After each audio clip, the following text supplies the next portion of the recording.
Charlie. By yourself, little man? Madre de Dios! Help! Someone help!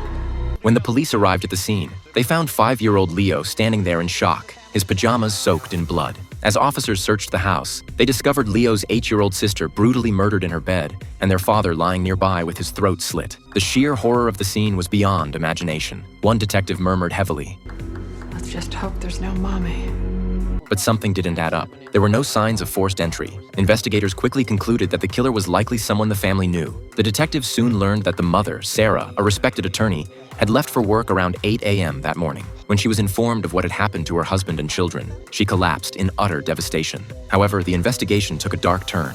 Among the collected evidence was a pair of sneakers found hidden in Sarah's closet, stained with blood. Forensic tests confirmed that the blood belonged to her son. Sarah was brought in for questioning. When confronted with the shoes, she broke down in tears. One detective accused her bluntly. You killed them. Sarah confessed. She was the one who had taken her husband's and children's lives. Through sobs, she said only, I had to do it. There was no trace of guilt in her voice, only a twisted sense of relief. In her mind, it had been an act of mercy. She believed that now they were in a better place. Criminal psychologists later described her as a textbook example of a family annihilator. The horrifying truth soon emerged. Sarah had embezzled $5 million from a client. She feared that once the fraud was exposed and she went to prison, her family would lose everything. In her distorted reasoning, death seemed kinder than disgrace. During the trial, Sarah's defense argued that she suffered from severe mental illness. She described herself as a perfectionist who wanted to protect her children from a cruel, unforgiving world, one she believed would eventually destroy them. But the prosecutor saw right through her. He looked her in the eye and asked, if that's true, Sarah, then why didn't you just kill yourself? In the end, the jury couldn't reach a unanimous verdict on all counts. Sarah was convicted of second-degree murder,